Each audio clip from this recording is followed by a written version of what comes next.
es interesante que acudáis a fuentes como la que os indico en esta pantalla para que podáis leer todo el gran compendio de textos que nos hablan de la presencia de los pueblos del mar, la guerra contra los libios, etcétera, en el templo de Ramsés III.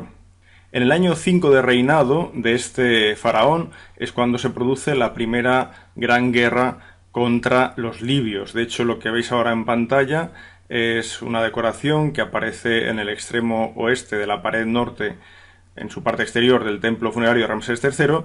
Y bueno, lo que veis es un auténtico caos, que es la forma de representar esa batalla. Caos por parte de las filas enemigas, que son los libios, porque los egipcios aparecen todos bien situados y en posición de combate. Los libios, recordemos, generalmente son representados de esta manera, con una coleta lateral, con una barba puntiaguda y sobre todo con esos tatuajes que por desgracia se pierden una vez desaparece la policromía de los relieves.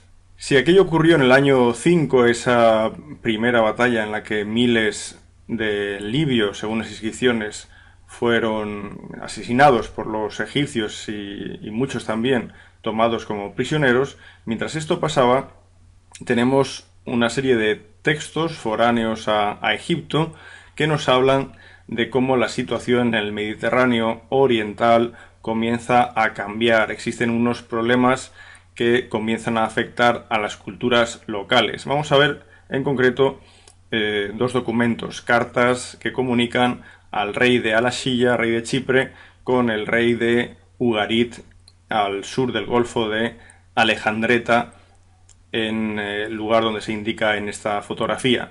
Bueno, pues una carta del rey de Al-Ashiyya, rey de Chipre, a ese rey de Ugarit dice, tras la presentación: ¿qué pasa con tus tropas? ¿Tus carros dónde están estacionados? ¿Se encuentra cerca y a tu disposición o no? ¿Quién te presiona detrás del enemigo?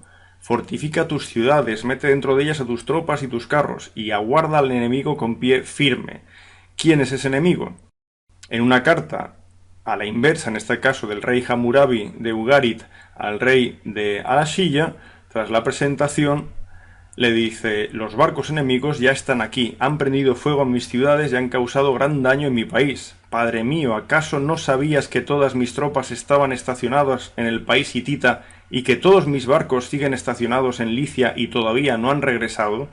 Así pues, el país está abandonado a su suerte. Estos enemigos vienen por mar. ¿Quiénes son estos enemigos? Evidentemente hay que relacionarlos con los pueblos del mar. Un texto de Ramsés III, que hace referencia a estos pueblos del mar, dice que los pueblos extranjeros conspiraron en sus islas. Todos a una los pueblos se pusieron en movimiento, sembrando la guerra a su paso. Ningún país pudo resistir ante sus armas. Y cita el caso de Hatti, el otrora gran imperio de los hititas. Ahora se ve envuelto en esta guerra que va a ser crítica en todo la fachada mediterránea del Próximo Oriente. Kode, Karkemi, Sharzawa, el propio Al-Ashiyya, Chipre, todos van a quedar aislados, se van a ver afectados. Incluso la inscripción dice que estos pueblos del mar establecieron un campamento en Amurru, en esa región siria, arrasaron a su población, avanzaron sobre Egipto, y después ya comienza a señalar quiénes forman los pueblos del mar: los Peleset, que aún no hemos presentado, los Yeker, los Shekelesh, que ya vimos en el caso de Merneptah, los Denien, los Hueshes, países unidos que tenían como plan la invasión de Egipto. Este mapa representa el probable movimiento de los pueblos del mar. Aquí se les hace oriundos del Mediterráneo central. Es probable que la presión demográfica, que la falta de recursos alimenticios hicieran que muchos pueblos no encontraran más solución que aventurarse hacia la toma de nuevos territorios, y desde luego entre esos territorios uno muy apetecible tenía que ser Egipto, sobradamente conocido en tiempos posteriores como el granero de Roma, ¿no? En todo caso, a su paso, los pueblos del mar van provocando la destrucción de muchos estados. Cae el mundo hitita, cae a la Silla, caen ciudades, estados de la región cananea.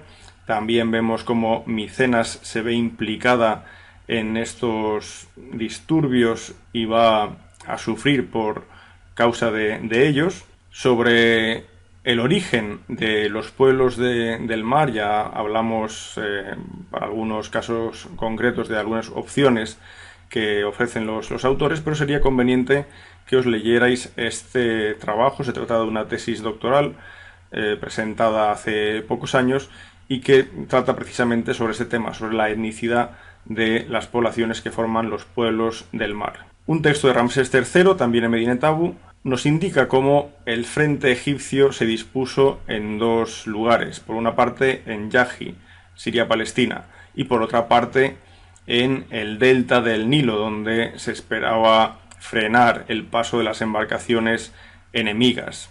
Es en esta pared, indicada en amarillo, en el templo de Medinet Abu, donde encontraríamos la mayor parte de los relieves referidos a los pueblos del mar. En realidad, este templo de Medinet Abu finalizó su construcción en el año 12 de reinado, con lo cual los relieves que quedan más hacia el oeste, más hacia la parte posterior del templo, son aquellos que corresponden a las representaciones de la guerra contra los libios del año 5, más o menos a media altura de esa pared, a mitad de camino entre el pilono y la parte posterior, encontraríamos las representaciones de las batallas contra los pueblos del mar del año 8. Y en la parte más cercana al pilono de entrada, pero siempre estoy hablando de esta pared que he pintado de amarillo, hallaríamos las representaciones de la guerra contra los libios en el año 11, pero también algunas batallas que se suelen asociar a ese año 11 o 12 contra los amorritas. Esta escena pertenece a la batalla terrestre contra los pueblos del mar. Nuevamente vemos un caos en el que los egipcios se mantienen en orden, pero fijémonos en algunos detalles. Por ejemplo, aquí vemos tropas de Peleset peleando contra los egipcios, pero fijémonos cómo vienen los Peleset. Estos no son carros de guerra, son bueyes que tiran de carros utilizados para el transporte, carros en los que no solo vemos soldados Peleset, sino que también vemos mujeres y niños. Es decir, estos pueblos del mar se traen a sus familias, ahí reside su grado de desesperación. O conquistan esos territorios o desde luego no tienen vuelta atrás si no es permaneciendo en continuo estado de guerra en busca de territorios en los que asentarse y poder sobrevivir. Mientras tanto, en las escenas correspondientes a la batalla naval, el caos vuelve a quedar reflejado en las naves enemigas, mientras que el orden permanece en las naves egipcias. Esta nave, por ejemplo, representaría un grupo de Sherden. Esta otra representaría un grupo de Peleset, también con escudos circulares y espadas largas, pero con esa corona que les caracteriza junto a otros pueblos que también utilizan una corona similar. Y en la orilla de las bocas del Nilo encontramos al ejército egipcio comandado por Ramsés III, disparando sus flechas para aniquilar a todos aquellos enemigos que intentan salvarse de esa hecatombe que se produce en la batalla naval, intentan salvarse a nado y llegar. El texto de Ramsés III indica cuál es el resultado final. Aniquilé a aquellos que invadieron las fronteras de Egipto. Maté a los Denien, que están en sus islas, y a los Yeker, y a los Peleset los convertí en cenizas. Los Shardana, los Sherden y los Weshewesh del mar es como si no existieran. Fueron apresados al unísono. Lo importante es lo siguiente: los asenté en fortalezas atados a mi nombre. Numerosas eran sus clases, como cientos de miles. A todos ellos les impuse tributo. Me llevé a los que mi espada perdonó, a numerosos cautivos, sus esposas y sus hijos, cerca de 10.000. Puse a sus jefes en fortalezas en mi nombre. Es decir, al fuego se les imprimió el nombre, el cartucho de Ramsés III. Les di capitanes de arqueros y jefes marcados y convertidos en esclavos, impresos con mi nombre, sus esposas y sus hijos también. Es decir, hay una serie de batallas, son derrotados, pero muchos de ellos, prisioneros, van a comenzar a poblar Egipto y van a sentarse en fortalezas, porque su trabajo principal, el de los hombres, va a ser el de enrolarse en las filas del ejército egipcio. Este va a ser el destino, por ejemplo, de muchos Peleset, como los que veis ahora en esta imagen. De hecho, en esta otra, por ejemplo, vemos una batalla contra los libios, pero en el recuadro que indico, lo que tenemos no es egipcios luchando contra libios, sino que tenemos a Sherden y a Peleset luchando contra los libios, es decir, Sherden y Peleset del bando egipcio, porque ya están integrados como mercenarios, como parte del ejército egipcio. Por eso, este otro texto de Ramsés III habla precisamente de esa nueva situación. Los Shardana y los Kehek estuvieron en sus ciudades, tendidos todo lo largo de sus espaldas, descansando. No sentían miedo, pues no había enemigo de Kush ni rival en Siria, que es a donde iban a ser enviados con el ejército egipcio a partir de este momento. Sus arcos y sus armas reposaban en sus almacenes, mientras ellos vivían satisfechos y bebían alegremente. Sus esposas estaban con ellos, sus hijos al lado.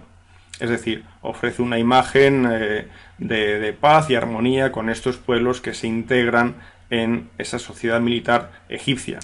Una prueba de esto podrían ser estos curiosos sarcófagos elaborados en arcilla. Se han encontrado cerca de 50 en la localidad de Beth-Shan, cercana al mar de Galilea, en Israel, asociados a cerámica micénica y chipriota, con lo cual aquí conjugamos influencias egipcias también con influencias procedentes de estas regiones del Mediterráneo, y el mismo tipo de sarcófago se ha hallado en Tel el Fara, en Laquish, en Deir el-Balaj, todo esto en territorio Israel, Palestina, y por parte egipcia, por ejemplo, podríamos citar los casos de Tel Nebeshe y Tel Yahudiyeh. Aparentemente se trata de enterramientos de personas, pueden ser Peleset, filisteos o otros pueblos que se asocien al ejército egipcio y que por lo tanto beban un poco de la cultura egipcia que quedaría transmitida en la tipología un tanto extraña, eso sí, de estos sarcófagos. A partir del relato de Unamun de principios de la dinastía 21, del onomasticón de Amenemope y de otras fuentes, el panorama que parece presentarse en el levante mediterráneo es el siguiente. Aparecen ya pueblos que se asientan en Palestina como los filisteos, como los Yeker, los Sherden al norte del Monte Carmelo y por supuesto los fenicios que ya estaban, los cananeos. Esta imagen nos muestra parte de la narrativa bélica de Medinet Abu referida a la derrota de los libios. Los libios son presentados por los oficiales egipcios a su faraón, Ramsés III. Aquí vemos los prisioneros libios. Y en esta otra imagen vemos cómo Ramsés III presenta a esos prisioneros libios a la tríada tebana, en concreto en este caso a Amun y la diosa Mut. También vemos el recuento, en otra parte de la narrativa bélica, el recuento de los enemigos caídos. Por ejemplo, aquí se habla de 2175, no veía muy bien la inscripción, está en pequeñito en mi pantalla. Bueno, 2175 muertos por parte de los libios. Veamos aquí las manos amontonadas delante de ese primer oficial egipcio. Detrás de él sigue un escriba que va tomando nota de esos enemigos caídos y detrás uno de los jefes libios que ha sido capturado.